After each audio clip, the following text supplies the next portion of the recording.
Welcome, everyone. We're just waiting for our guests to come online, and we'll start at the top of the hour.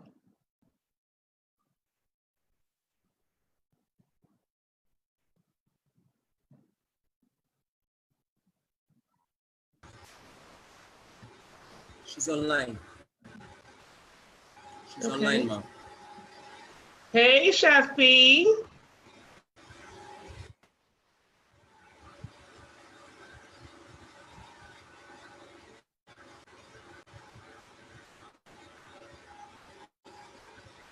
So I don't think she can hear us.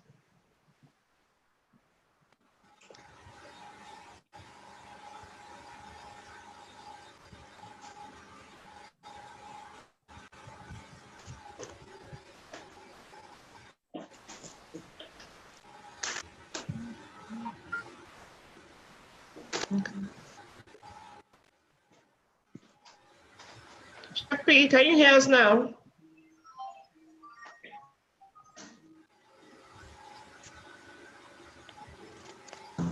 We've lost your audio.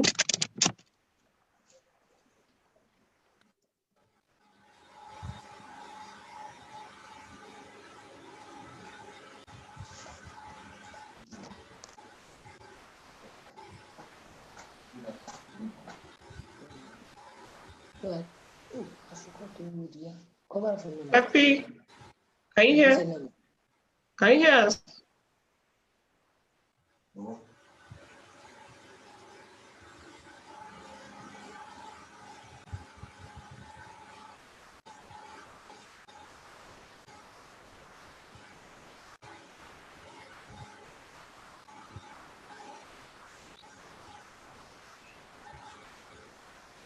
Okay, can you hear us now? Yes, very well. Can you hear me? Right. Okay. Yes, perfectly. Welcome. Thank Okay. you. So, good afternoon, everyone. My name is Isobe Spiff. I am the principal consultant at Trebian Events. Welcome to the Octopus series. This is our latest baby. The Octopus series is designed to support event professionals on their journey with trainings, workshops, online and offline. So our guest today is Peniel, Chris, and when did I get that correctly? And when? And when? Okay. But we all love to call her Chef P. Everybody calls her Chef P. So I'll just tell you a little bit about who Chef P is. So Peniel is the head chef at My Indidia. She's also the founder of the Smart Food Business Owners Club, an online community where she mentors foodpreneurs on how to grow profitable and sustainable food businesses. With a current membership of 128 food business owners, she hopes to mentor 1,000 people on the community come December 2020. Peniel has 9 years experience in food business and has multiple businesses within the food business industry.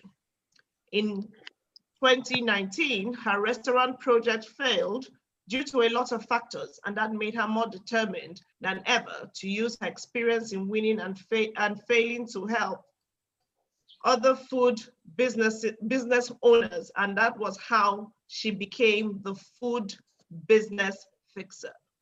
She has a latest project. I'm not going to tell you about it. I will allow her to do that herself.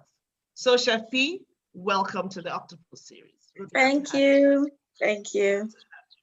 So I'll just start off by saying, tell us about your journey in food business as a caterer, as an event caterer, as a mentor. Tell us about your business. Okay, hi everybody, welcome. Food business for me was not an accident. It's something I was actually born into. But you know now, stubborn children, you know what you actually want to do, but you want to just play around other things, you know, and just see other opportunities. A lot of people find it hard to believe that I actually went to school to study medicine. I actually, yes, I always get that look when I tell people. Wow. Yeah.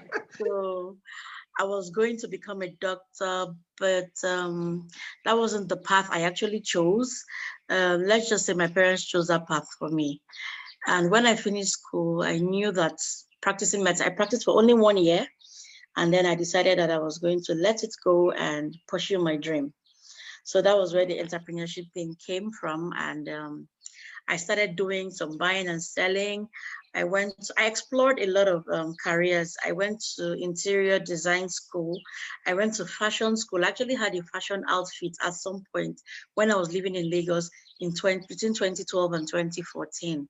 I actually had a store where I sold a lot of fashion pieces and ready to wear clothes. But in between, I was doing food, right? But as a hobby and not a business. But I decided to go full time into food in 2013, because a lot of people used to ask me I used to do cooking for passion.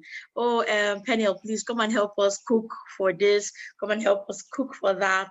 And because they knew I could do it and I was interested, I would go and do it for free. Oh, wow. You see? Yeah. I wasn't making any money from it. Yeah. So, well, along the line, I realized that, okay, this thing that you're doing for free, you can actually make money from it. You need to support yourself and your family, okay? So I decided to actually launch out a food business. I started as a blogger. I was doing recipe videos and pictures and putting up on my blog, on my social media, and people were actually, interested. I got a large following, and, that was how I decided that, okay, you know what, people are asking me if they could get these meals, why don't I just get it to them? So events,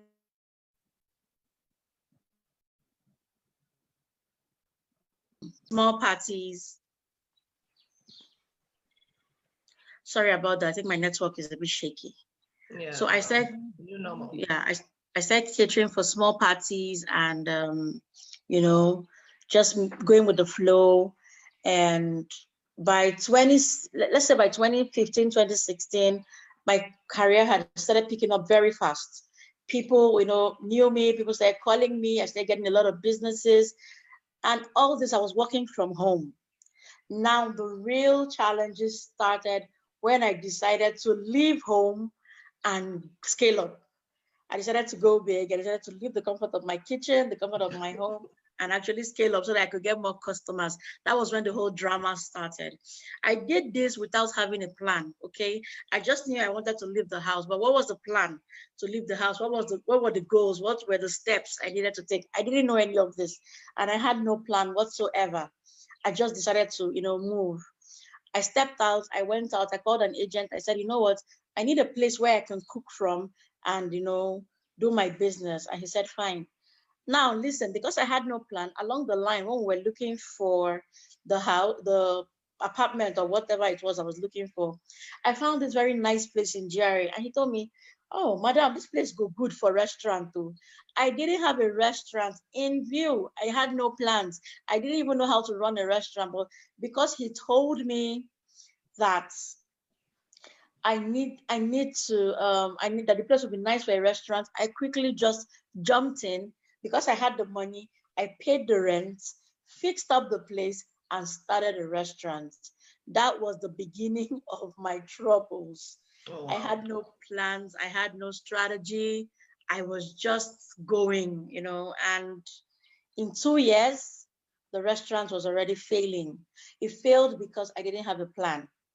And there were so many other economical and government factors that played in, but if I had a strategy and a plan, it would have maybe probably worked out.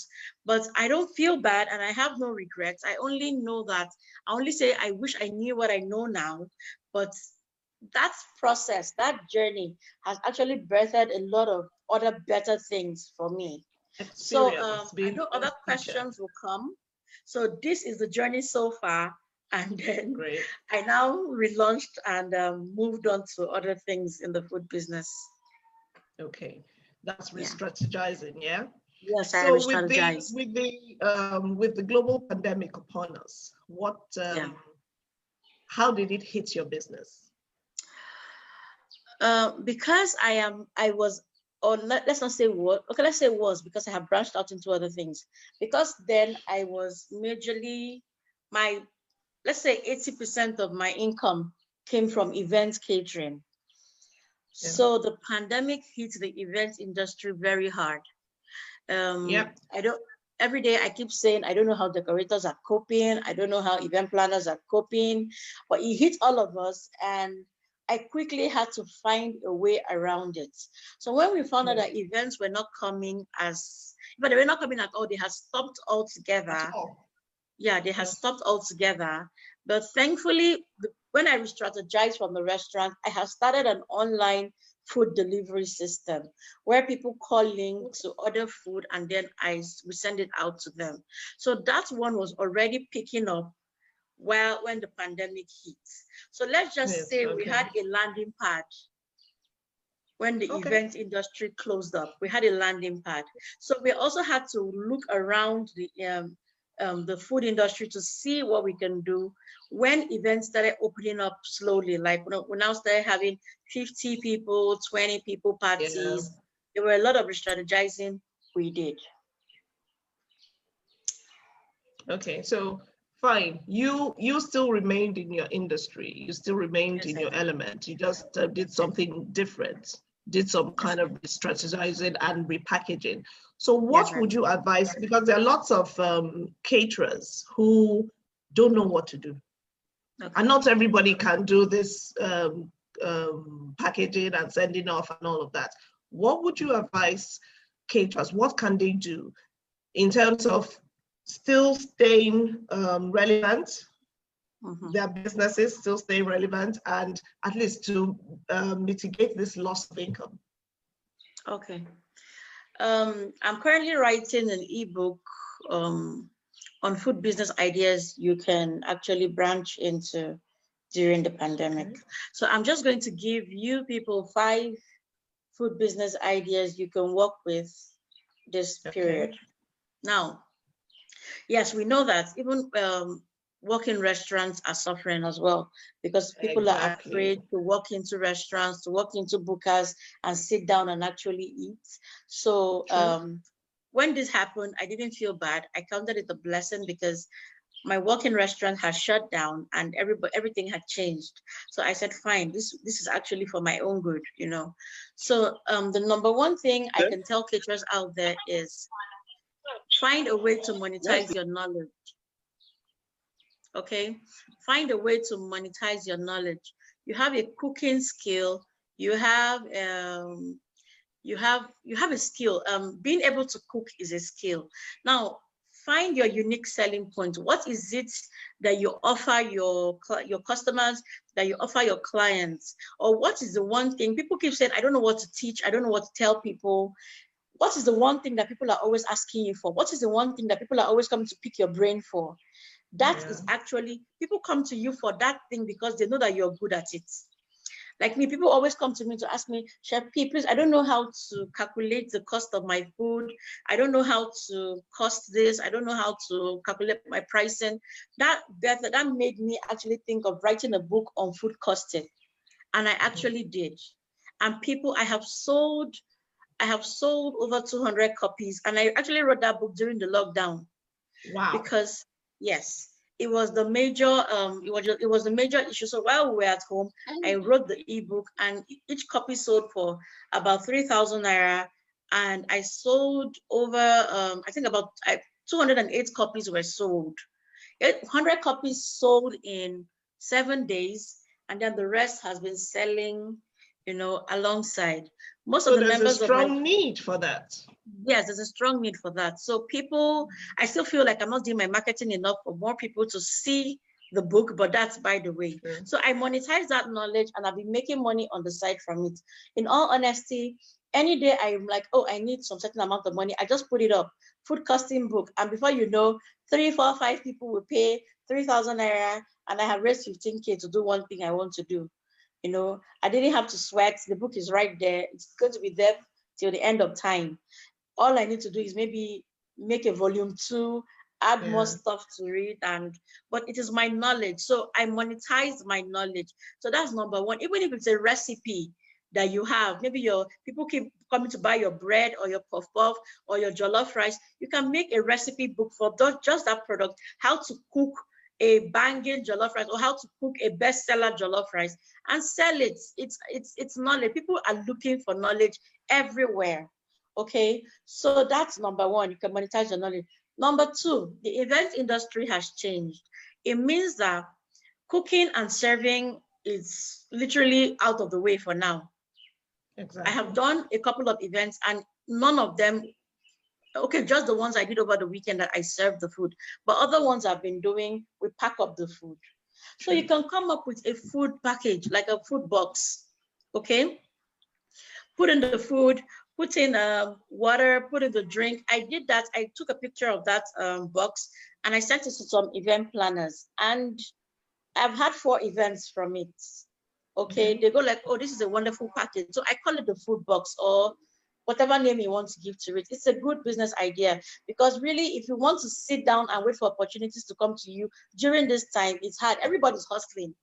Honestly, the amount of food businesses that opened during the pandemic is alarming. It's alarming. Everybody's branching into food business. Yeah, which shows that people are thinking. Yes, and people keep saying, okay, people are not really buying clothes as much because they don't have parties to go to. Makeup artists are complaining. I have 2 makeup artists currently in my school because they want to start up a food business. Okay, so because they say one thing is certain, people must eat, no matter how hard the economy is. Right.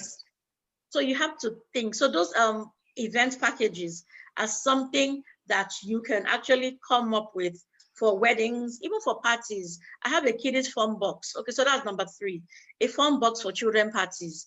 Parents are still celebrating parties for children, but now they call it play dates. They don't do loud parties anymore. So they just tell you a play date for 15, 20 children, but they will eat in that party now, won't they? So they will eat. So yes, so you put together a fun box for kids. You can check my page at my India. I have pictures of what a fun box looks like. There's food, there's drink, there's party pack, everything, souvenir, children games and stuff, all inside one box. It's called a children fun box, and you know, clients will buy it from you. It's also a food business idea you can use to survive in this time. So that's number 3. Number 4, I'm going to talk about is the food tray service. Okay. That one is quickly, it's on the rise right now.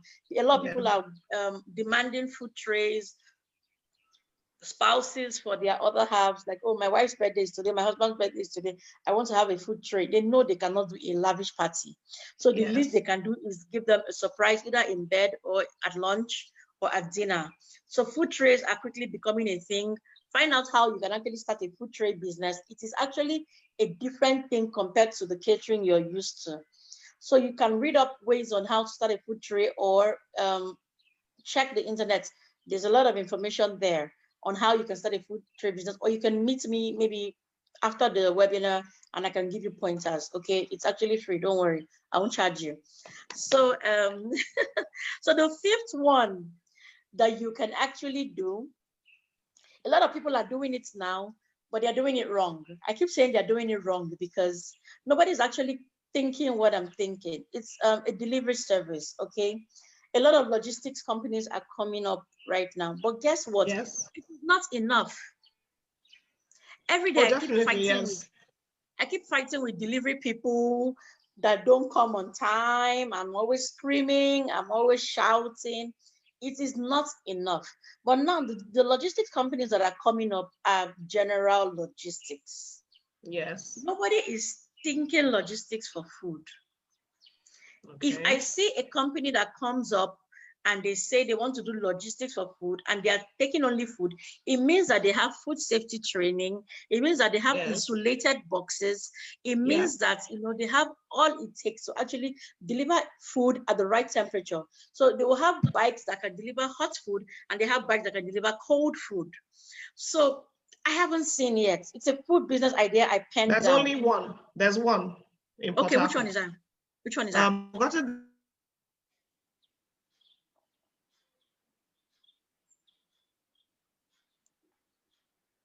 Okay, my network is frozen. I don't know what is happening.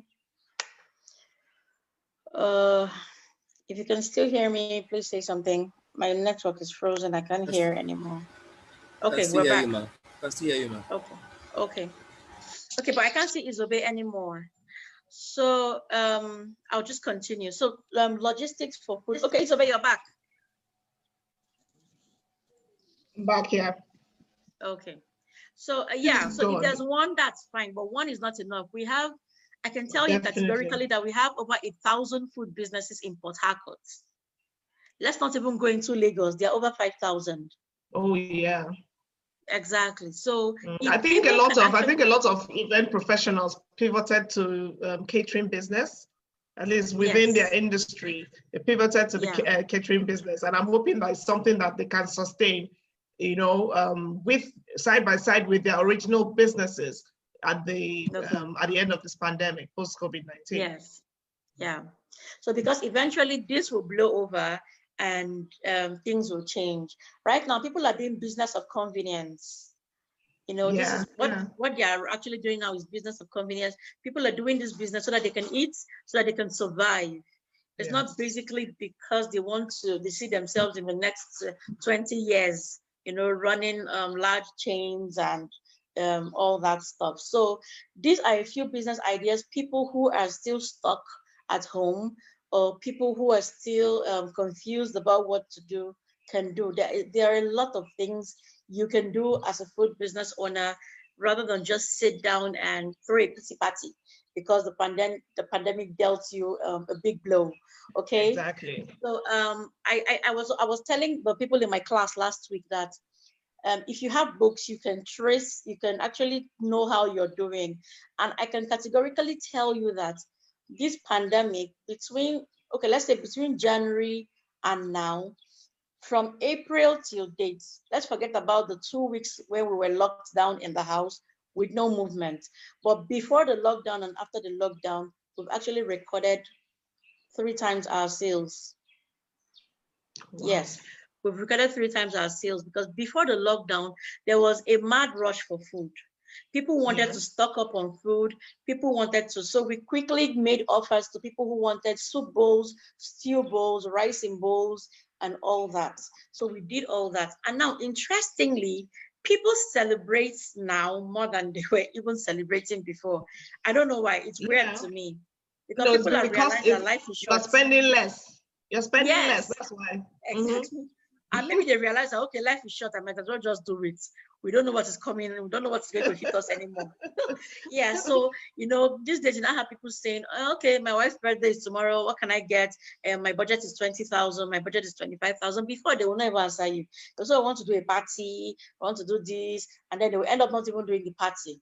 But now they're just like, let's do it and get it over with, okay? Because it's something 50K can handle right now. It's something 25K can handle right now. So they just want to do it and get it done. So the demand for food has actually increased. The demand for small parties, a lot of parents are content that they don't have to throw big parties for their children. And they don't have to throw big parties for their children anymore, but they are throwing parties. They call it play dates, but it's happening and there's food there. So so I think there's something for everyone. We just have to find what works for us and then, fall in line with those things. Okay. So Chef P, tell us about your latest baby, your new project. Okay. So my latest project is the School of Food Business. Okay. I started up a community online for mostly people that bought my book. I automatically put them in the community so that we can talk about, different things and all. Not everybody joined, but about the 128 members joined after buying the book. So we talk about everything related to food businesses. We find solutions.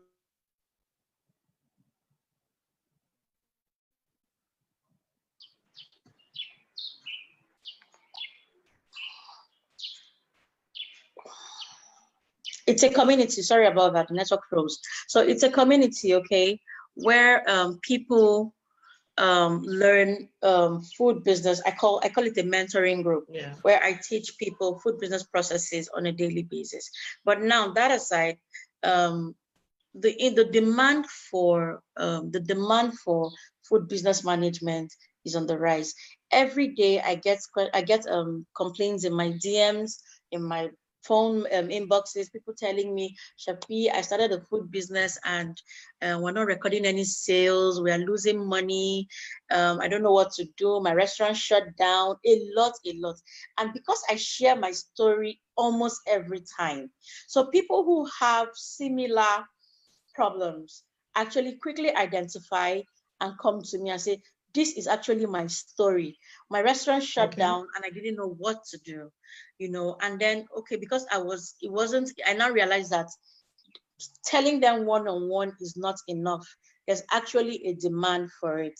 So I set up a school. It's actually an offline school where we teach people food business. It's just like a business school, but it's just for food business processes. Yeah, so we teach you how to start, how to grow, how to fix problems, so that for those that have already started, the teachings, they'll probably need teachings on how to fix existing problems and how to grow in the future.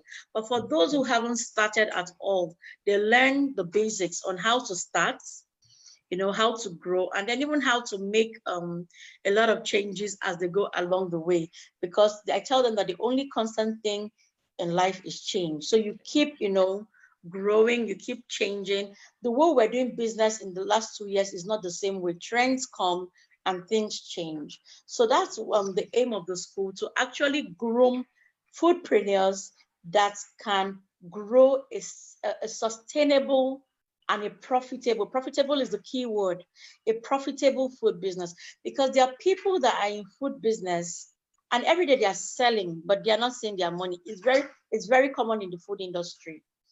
You come to work every day, people are eating, people are buying, but at the end of the day, you're like, where's my money? You pack everything and go back to market. So they need to understand the financial part of food business accounting and bookkeeping, food business inventory. We teach them taxation, how to calculate their tax, how to pay themselves as the food business owner, how to build a structure in their food businesses to separate themselves from the business. We teach food safety, other food business processes. It's just the whole system, for food business management. Yes, so that's our first class was actually last week, Thursday, the 13th of August. So it's relatively a new school, thank you. And we had 11 students. So, well, we're hoping to build an academy that can at least take 1,000 students, annually. So that's the new baby. Yeah. That's cool. Okay, I wanted to ask you, so you are teaching foodpreneurs how to maybe set up a restaurant, set up their event catering businesses. What about those that, will there be a business in the food industry for those providing fresh produce? Is this something that can work side by side? Yes, it can. But the food business is actually very wide. When people say food business, it's a very broad industry, because we have the farmers and we have the agro sector of the food business. We have the people who are actually the producers. Then we have people who are actually the middlemen, the people selling the food produce, as the market women and all that one.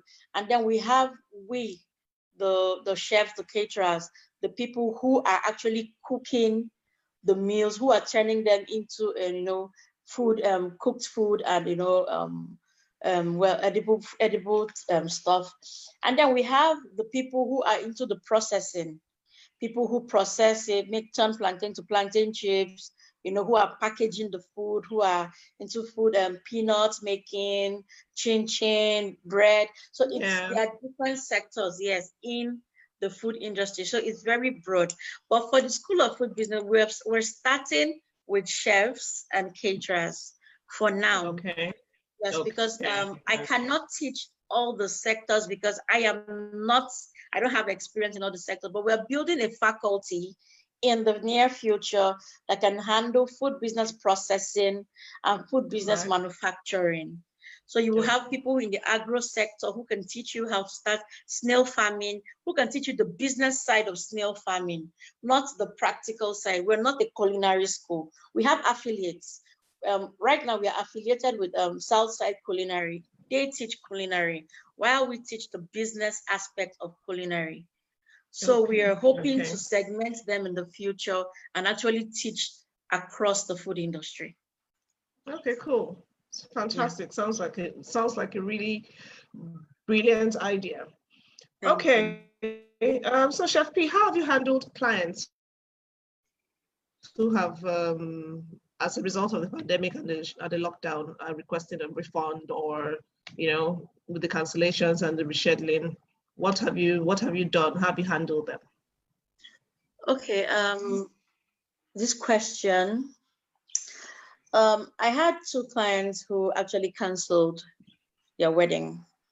Okay, so because I had a return and refund policy from the beginning, so we just looked over our policies and we did a refund for the clients. There was we had a policy where if you were refunding you so we take a certain percentage and do a refund. But now there was a client whose wedding was just the Saturday after they called off the lockdown. Meaning we just had 1 week and we had actually prepped for this event. So we had to be very, so the event wasn't happening because of the lockdown, and they had decided that they were just going to do a parlor thing and call it a day. Okay. Yeah. So at this point, we had to go into a bit of dialoguing and negotiating and talking. It was really stressful, but we came out of it alive, you know. So I always tell food business owners, protect your business. Protect your business, because even not just food businesses, events businesses. Generally. Yes, businesses generally. If you're a service provider, protect your business. Have a contract.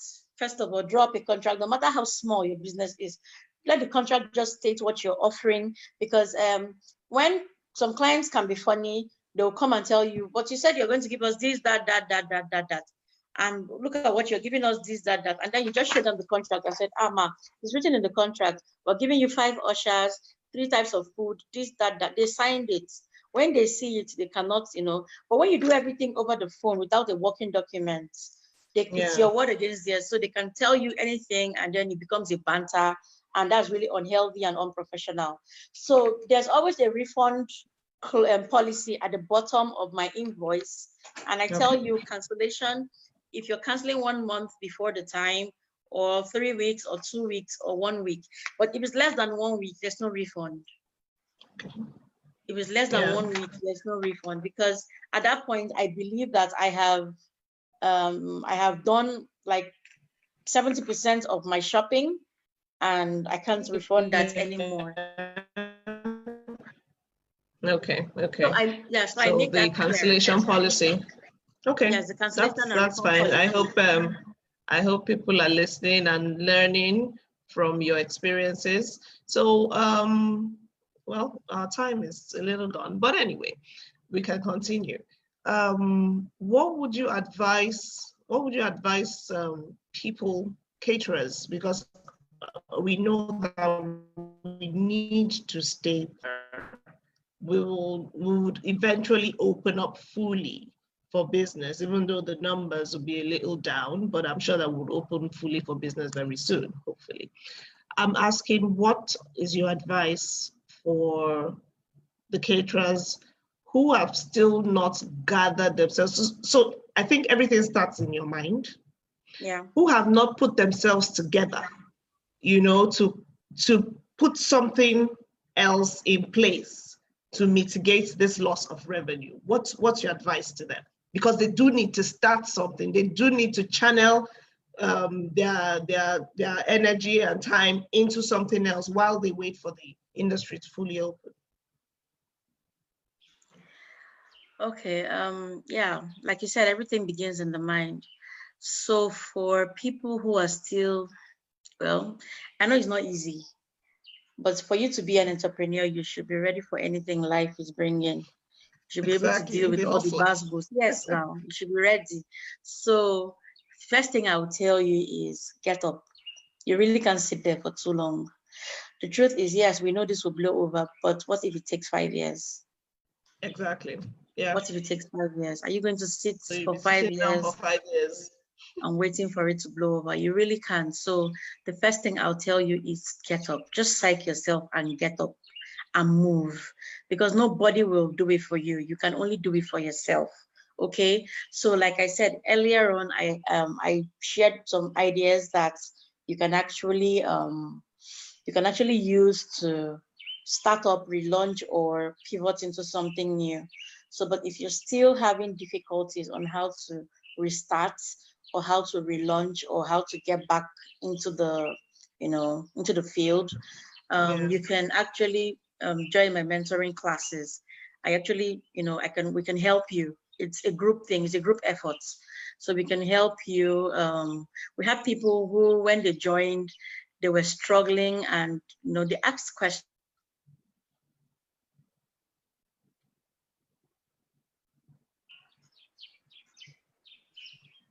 The beauty of it is that it's not just me, okay?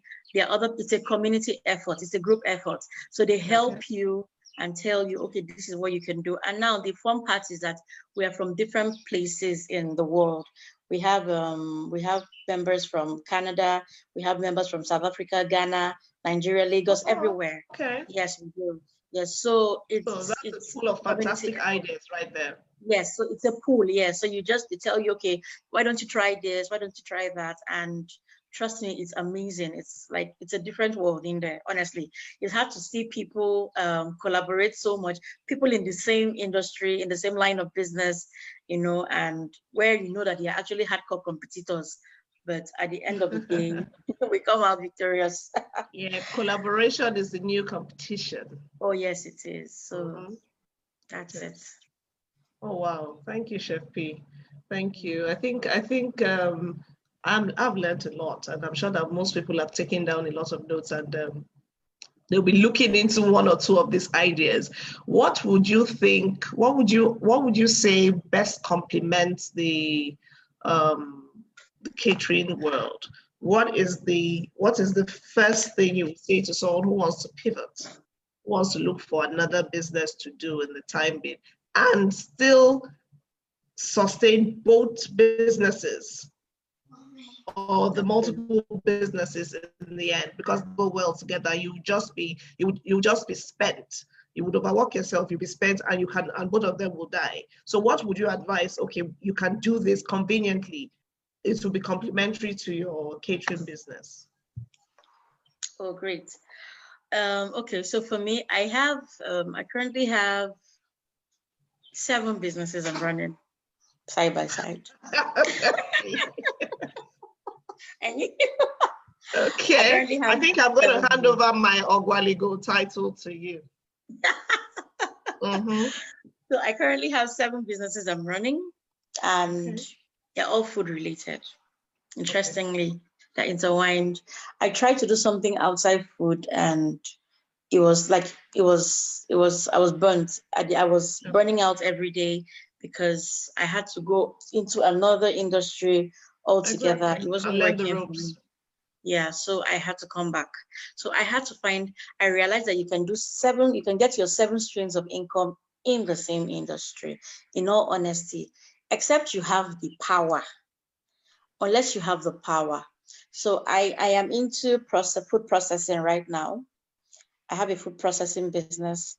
I have my catering business. I have my children catering business. I have my business school. I have my coconut production company.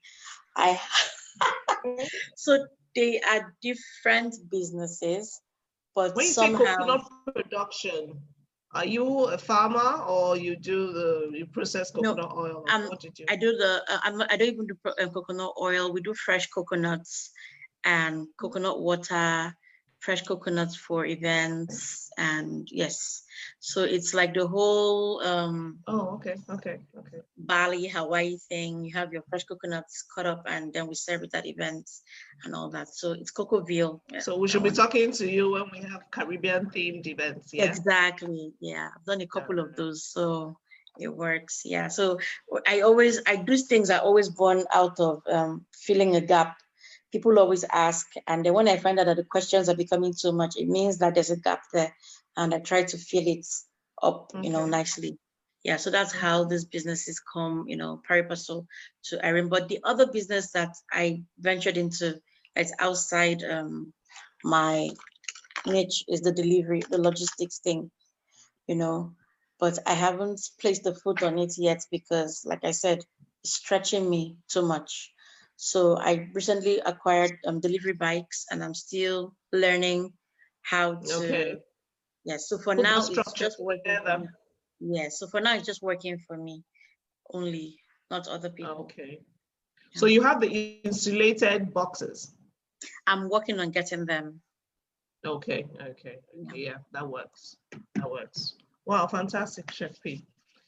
So are we done, or do you want us to go on? Because I'm ready to go on. Or we take questions now from from the audience. I give myself 40 minutes, so they can just bring their questions if they have any, and I'll answer. Okay. So please, if you have any questions, can we put them in the chat box, and our guests will answer them. Let me see if there are any questions here. Okay, no questions yet. So Chef P, it's me and you now. So, okay, for those of us, we're all in the industry and we have different aspects of the events industry. For instance, you say you have makeup artists who are also, who have come to you for training. Yeah. Will they be able at the end of this pandemic, or when the industry opens up, will they be able to run these two businesses? Yeah, I'm teaching them food business structure because it's not every restaurant or fast food owner that cooks actually. Yeah. Okay. So the reason why most of them are learning is because they want to have an idea of how things are done. They're starting small. They are actually also in the food business school. So they are going to put a structure in place whereby that's what we teach food business owners to do. I've currently been away for the last, this is making it 5 weeks. I've been away for 5 weeks now. Yeah. In and out. I just go to Port Harcourt once a week and I'm out. I'm there only one day. I go in on Wednesday, Thursday, I have my class, Friday, I'm out of Port Harcourt. So I've been away for 5 weeks, 3 weeks stretch, and then, and my business is still running. My businesses are still running. Okay. We've had several events over the weekends and all that. That is because we've been able to put a structure. I have a workforce, I have human capital right now. So I've been able to put in a structure where the business can actually run when I am not there. So my business runs on autopilot. All I need to do is, I can give out instructions to my assistant, and then she puts everybody, in line with what you're supposed to do. So the truth is, if these people have a structure in their business, in their food businesses, it can run perfectly without them being there. So they don't have a problem. And that's what we're actually teaching them to do.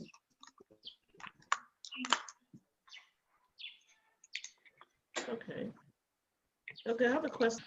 She says, for those who run restaurants and have staff, how can bills and salaries be paid? Okay, so, excuse me. Okay. This is the costing and pricing. This is the costing and pricing class. It's part of my costing and pricing class. Okay. So before you start, you should know your costs, your running costs. Even before the restaurant kicks off, you should know your running costs. You should have drawn up your menu before you even started the restaurant. One of the mistakes I made was actually setting costs based on what my competitors were charging. I didn't even know why I was setting the prices, but I just set the price because the restaurant down the road was selling food for 2,000. So I felt that if I sold my food at 1.7 or 1.8, I'll be competitive. Okay, I'll stay competitive and maybe get more customers. But that only worked in the open market. That doesn't work in the food business. Okay, because in the food business, your cost, your price is determined by your costs. So if you don't know your costs, you can actually be making a loss without even knowing. So there's a percentage of your total 100% that goes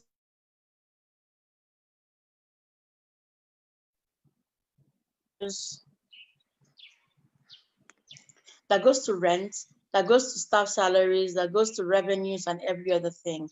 So I always tell food business owners that your food costs should not be more than 30 to 35%.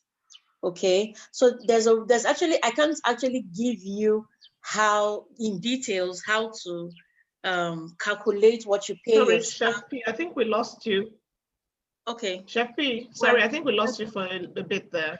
I think we lost you. So where do I go back to? Okay, let me go back. Let me go back a few seconds. Yeah. Okay, so okay. All right. So I was saying that I cannot categorically give you a detailed breakdown on how you can calculate your cost for your staff salaries, your rents. But in the pricing class, I teach you the different percentages that go to this thing on a daily basis. Okay, so I prefer to pay my staff on a daily basis. I don't give the money to them, right? Let me tell you a simple layman accounting I do. The person that asked that question, let me give you a simple layman accounting I do. So if you have 5 staff, all right, and their average salary is 20,000 per staff, so that is 100,000 naira. Okay, you take your 100,000 naira, we pay every 30 days. Okay, so you take your 100,000 naira and cut it across 30 days. So whatever it is that comes out, whatever you get, that should be about 3,000 something. That is your salary per day, all right? So if you want to find it very easy to pay your staff without sweating at the end of the month, you set up a system whereby you can take out your staff salary every day after sales. So there are different, it's called an expense, okay? It's your daily expense. So it comes at the end of the day. So every day you take out that 3,300 or 3,500 naira and save up in your staff salary account. And at the end of the month, you have gotten your 100,000 naira to pay your staff. That way you don't have a problem with staff salaries. Same thing goes for your rent. Same thing goes for your rent. You can divide your rent into the number of days, 365 days. I use PiggyVest for my rent. I don't know if I can share my screen. I can quickly show you how I am saving for my rent, but that's it. I have PiggyVest where I used to save for my business. So I do a daily rental and I do a daily staff salary. It works. It's a layman accounting, but it works. So that at the end of the month, you don't start running helter-skelter to get money to pay your staff, or at the end of the year. My rent is due in April 2021, but I have started saving for my rent. Okay. Yeah. Yeah, that makes sense.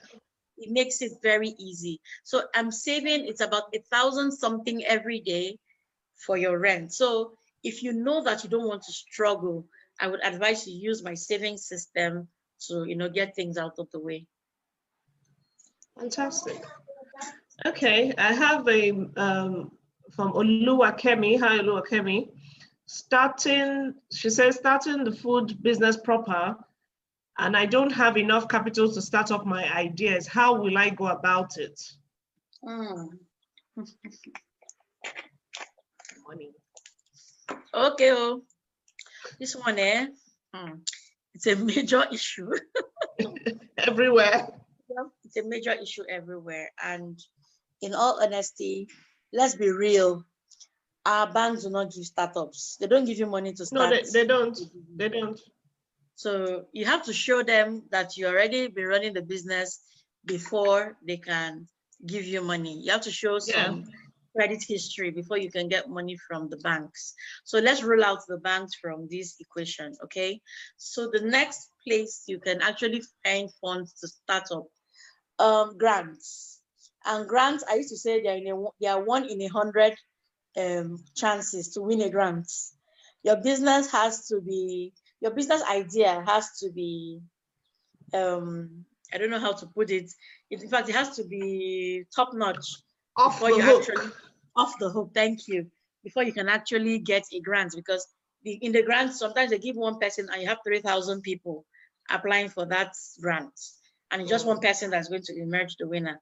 So it's a 1 in a 3,000 people probability. Okay, so rolled out. So number 3, investors. Okay, this one can work if you actually have a business plan with some financial forecasts. It can actually work. So you can actually, if your catering business or your restaurant business, if you know that it has potentials to thrive in your environment, I would advise you to put it down on paper with all the strategies you want to use to actually achieve what you want to achieve, and then have a financial forecast. So you tell your investor that if you give me 2 million naira, or if you give me 1 million naira, this is how I intend to do it. So the investor will even want to see your menu. The investor will want to see your budget. The investor will want to see every single detail, because they need to be sure that they're not giving you money to go and buy a car, or they're not giving you money to go and buy a house. So they want to see the entire system. So it depends on the kind of investor that is coming in. Is it equity? Is it a loan? You need to be sure. But I would tell you that getting a partner on board, be wary of partnerships from the very beginning, okay? Except, I would just say, if you're a startup, just leave that one aside first. Start your thing and move. Unless the partner you're getting is a partner that has actually run maybe a food business and has a food business experience, and then if people want to go and merge the business and run it as one, I don't know how you're going to, because I have 2 friends that have been kicked out of their businesses. Oh, wow. With partnerships, yes. So partnership is a dicey thing. They didn't protect themselves. They didn't, exactly. I'm actually taking a course now on partnership for entrepreneurs, for businesses. I need to understand it categorically, because when they lost their businesses, they came to me and I was really heartbroken, because I know how much they put into it, and the partners eventually bought the business from them and turned it into something else. They kicked them out of the board, okay, because they didn't understand what they were doing. Eventually they realized that they were working for the person, so you have to protect yourself when it comes to partnership. So let's leave that one. So we're talking about investors. There are actually people out there that are looking for where to put their money. That is the truth. So if you can show them that you know what you're doing, and that the first thing that you're going to sell is your confidence. They need to be sure that this person can do it. Sometimes I don't even know what I'm doing, but the way I will talk and sell this thing, I'm about this project, you'll be like, the person's going to turn this thing around, and they will give me money sharp. I don't even know the first thing about the business I'm about to enter, but just because I have drafted the plan, I will just be quoting the plan to them verbatim. I say, when we get to that bridge, we will cross it when we want to start. But the truth is that if you actually have a process, a working document, it's easy to get funding from an investor. Then another way you can get funding is from family and friends. It's from family and friends to raise a capital for you, and then you give them a timeline that you can pay them back. Okay. Most times, family and friends will give you money without interest, because they just want to see you grow. So it still comes down to having a working document. Okay, write out your business plan. Because you still have to show them something. Yes, you write down your business plan. You gather your family members in the parlor and do a presentation. Okay, if you're not married, dad, mom, brother, sister, at least you know the family you're from. If they will answer you, if it's the one that will tell you, please shift, let's watch TV, then don't bother. But still try. gather them and say, okay, oh, daddy, mommy, brother, sister, this is the plan. I want to start a catering business, you know, and all that. I know currently that my father is actually supporting my cousin to start her own business. She wants to start a food business. And she currently lives in the house, and he has been seeing how she has been, you know, going about the business. She has a lot of orders, a lot of delivery. She's cooking from home. And he asked me that what does it take for her to actually scale up to another level and all that. He's interested. This is my own father. He has not even asked me, you know. Because you have got up, you started. So, but he's okay, fantastic. You know. Fantastic. Yeah, because he can see value already. Can see that she's putting effort. I have a comment from Auntie Jules. She says that there's also, okay, I know she interviewed Ife on her program Unplugged. There are also so Biz Nurture would also is also a lender, an alternative lender that can help out with startup money, loans up to 5 million, no collateral. I'll check them out. Yeah, so they're on IG at Biz Nurture. So I think we can go check them out and, you know, get to know what they can do. He also says that they can sell off assets. So if you have jewelry, that's you expensive jewelry, why not sell it off? Yeah. If you have stuff you're not using, another car or designer shoes, you can sell them off and start a business. So it depends on how serious you are, really. Yeah. I have a question from Trim Kwokori. Welcome. For an online food business, how does one get customers? You get your customers online. If you're an online food business, you get your customers online. And you can also get your customers offline. So it's a two-way thing. So what kind of advertisement strategy do they have to put in place? Okay. First of all, I think people underestimate social media a lot. Okay. Social media has given a lot of tools where you can actually market and advertise your business to people with little efforts. Okay. Yeah. But now, if you want to get, of course, if for using free tools it limits you to the number of people you can reach and the number of things you can gain. So you also have other opportunities like sponsored ads and you know, things that you can pay for, tools that you can pay for your business to get a wider reach. So using your Facebook for business is also, you know, very good. Using your Instagram for business, even your WhatsApp. Okay, so you have the tools in your hands. So all you need to do is just plug into any of them and then you market your business. And then again, for food business owners, I always say one thing: your content is very important. The kind of content you put out there is very important because people eat with their eyes. It's something I always emphasize. People eat with their eyes first. Sometimes you see food, you don't even know whether the food is sweet or not, but because it looks too good, you know, you're already in love with the food and you want the food, you're already drooling and salivating. Now, I see food that is badly plated, poor quality of picture and all that. It turns me off, okay?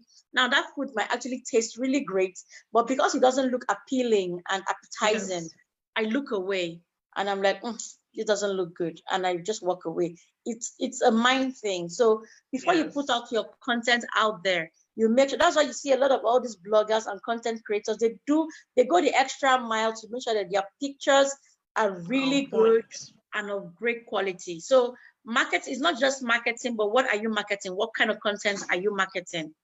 Will it attract people to you and to your business? So yeah, basically. Yeah, I always tell my clients that most people can cook, but what separates them is service delivery. So what's your package like? What do you dress like? What are your shopping dishes like? You know, how do you present yourself? So really, it's not all about the taste, cooking, because you have to see to want to eat first. Yeah. Fantastic, Peniel. We don't have any more questions. So do you have a parting note for us? I'm loving the tips. I'm almost tempted to pivot into catering.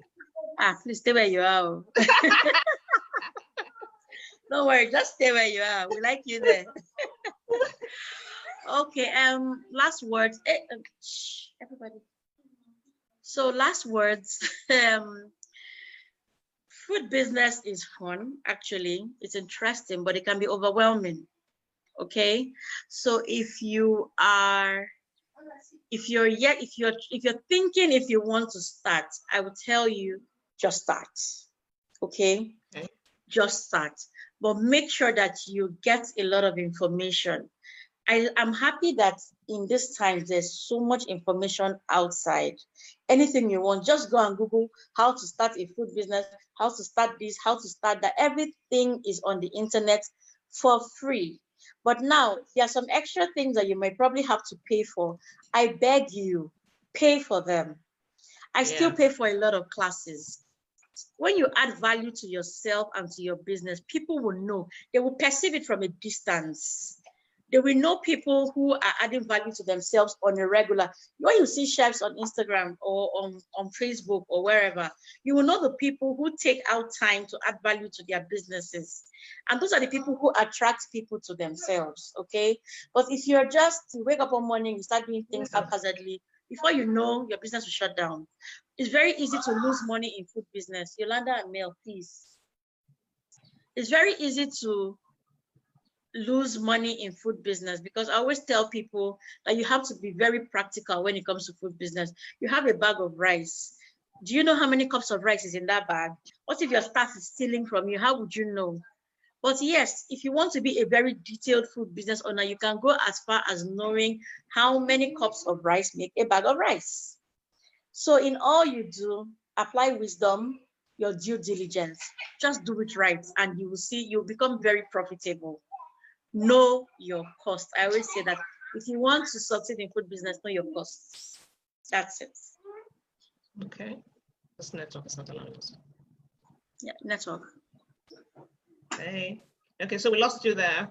Yeah, the network is trying to be funny. We lost you there. When you were talking about the business owner needs to know how many cups of rice are in the bag of rice. Okay. Yeah, I was trying to talk about inventory. You need to know your inventory as a food business owner. If not, you will be vulnerable and you will open up your business to theft.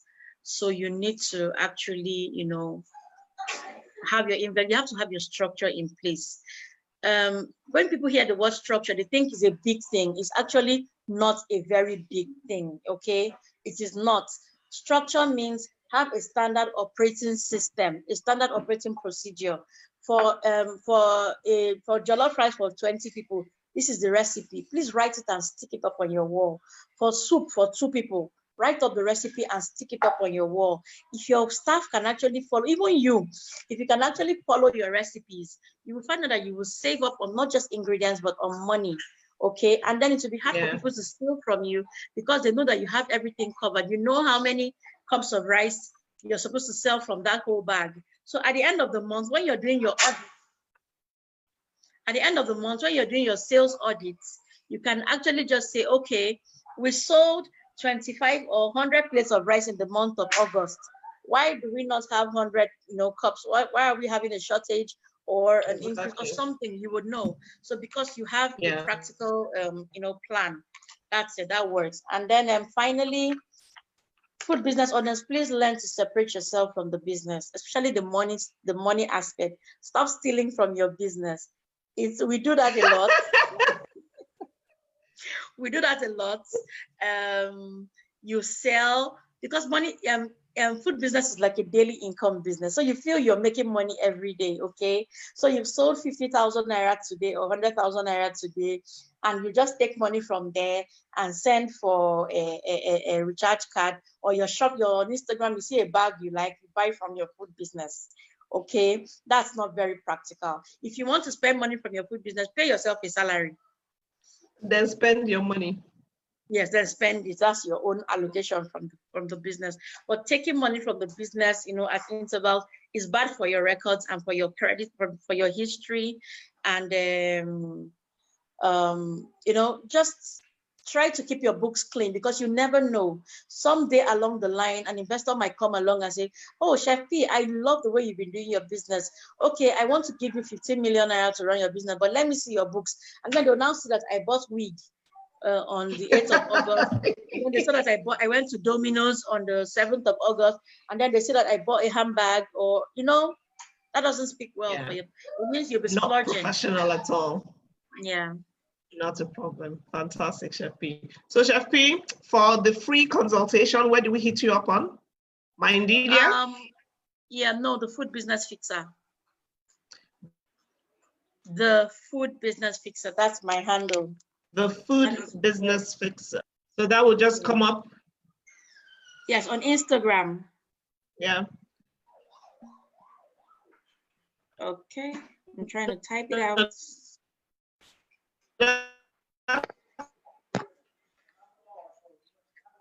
I can't hear you anymore. Hello, I've lost you. That's going to come up on our chat box now. Okay. Okay, so can you hear me? Guys, hit Chef P up and in the right direction for the journey. Okay? Thank you. Okay. So Chef P, I'm sure everybody's going to be knocking at your door. I'll be there to open. That's fine. Very interesting hour. Thank you, everybody, for us on the Octopus series. And we'll be here again next week with another interesting guest. Thank you. Have a lovely day. Bye. Thank you, everybody. Bye. Thank you.